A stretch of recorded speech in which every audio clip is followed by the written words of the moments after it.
किसी इंसान को सुधारने के लिए या उससे अपना काम निकलवाने के लिए कई बार चालाकी से काम लेना पड़ता है, जिससे वो सुधर भी जाता है, उसे सबक भी मिल जाता है और हमारा काम भी निकल जाता है और उसमें उस इंसान का कोई नुकसान भी नहीं होता। तो ऐसे में चालाकी दिखाना ठीक रहता है। इसे हम एक कहानी के माध्यम से समझते हैं। एक गांव में एक अमीर आदमी रहता था। वो बहुत मेहनती और बुद्धिमान था और वक्त पड़ने पर लोगों की मदद करने को भी तैयार रहता था। इसलिए गांव में लोग उसको बहुत मानते थे। वो कोई काम करने से पहले उस काम की योजना बनाता और फिर उस काम को शुरू करता, जिससे कम मेहनत में अच्छे परिणाम आ सकें। इसलिए गांव के लोग कोई काम करने से पहले उससे सलाह लेने आते थे। और उसी गांव में एक आलसी आदमी भी रहता था।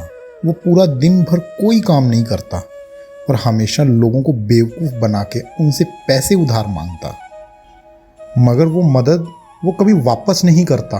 और उस गांव में पानी की भी बहुत कमी थी, इसलिए फसलें अक्सर सूख जाती थी और गांव के लोग पानी की कमी से तो परेशान थे ही, साथ साथ उस आलसी आदमी से भी बहुत परेशान हो गए थे और उसकी मदद करने से अक्सर बचने लगते।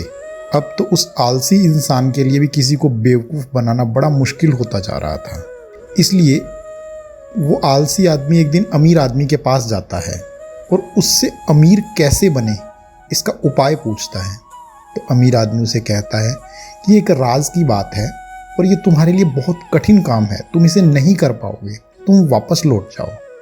मगर आलसी आदमी उसे वो राज बताने के लिए जिद करता है कि वो ये काम किसी भी हालत में करना चाहता है, जिसे उससे रोज रोज लोगों से मांगने से छुटकारा मिल सके।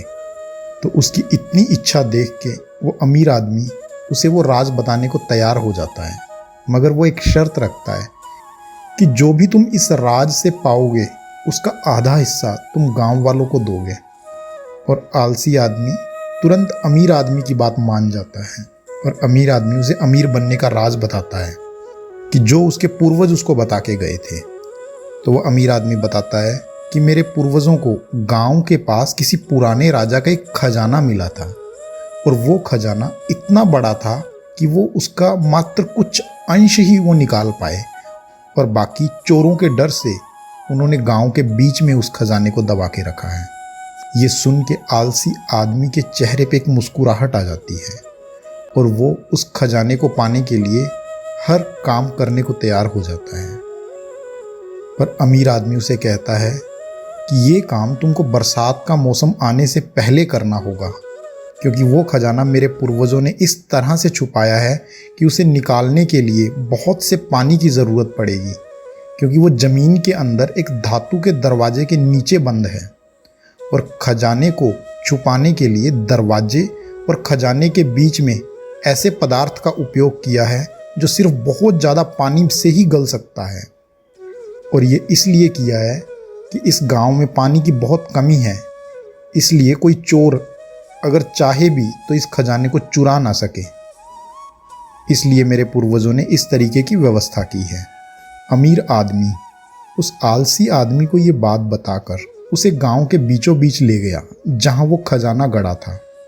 वो आलसी आदमी दिन रात उस जगह को खोदता रहता और खजाने की खोज में उसने कई दिनों तक वो जगह खोदी।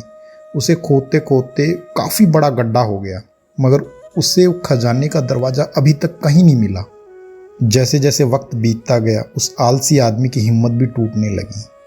फिर बारिश का मौसम आ गया और जैसे जैसे बारिश हुई तो वो बड़ा खड्डा पानी से भरने लगा। ये देख आलसी आदमी बहुत दुखी हुआ और जब खड्डा पानी से भर जाता तो वो लोगों को खड्डे का पानी अपनी खेती में यूज़ करने के लिए कहता कि जिससे खड्डा खाली हो जाए और वो उसे और गहरा खोद सके। इस तरह गांव वाले भी उस खड्डे का पानी यूज करने से अपनी खेती बहुत अच्छे तरीके से करने लगे और गांव में खेती के लिए पानी की कमी दूर हो गई और भरपूर फसल होने लगी। फिर एक दिन उस अमीर आदमी को आलसी आदमी ने बड़े दुखी मन से कहा कि मैंने खजाना ढूंढने में बहुत मेहनत की, मगर बरसात ने मेरी सारी मेहनत बर्बाद कर दी। तब उस अमीर आदमी ने कहा, नहीं, आज तुम पूरा गांव देखो, तुम्हारी मेहनत की वजह से खेतों की पैदावार बहुत बढ़ गई, यही तो वास्तविक खजाना है। और तुम्हारे इस खड्डे की वजह से आज पूरे गांव में खेती के लिए पानी इकट्ठा हो पाता है। और इस तरह काम करते करते उस आदमी को भी काम करने की आदत पड़ गई। तो दोस्तों, अगर वो अमीर आदमी उस आलसी आदमी को सबक सिखाने के लिए चालाकी ना दिखाता तो वो आलसी आदमी कभी नहीं सुधरता। इसलिए कभी कभी दूसरों को सही रास्ते पे लाने के लिए चालाकी दिखाना भी जरूरी होता है। उसकी इसी चालाकी से आलसी आदमी तो सुधरा ही, मगर उसके साथ साथ गांव वालों की देनदारी भी चुकता हो गई।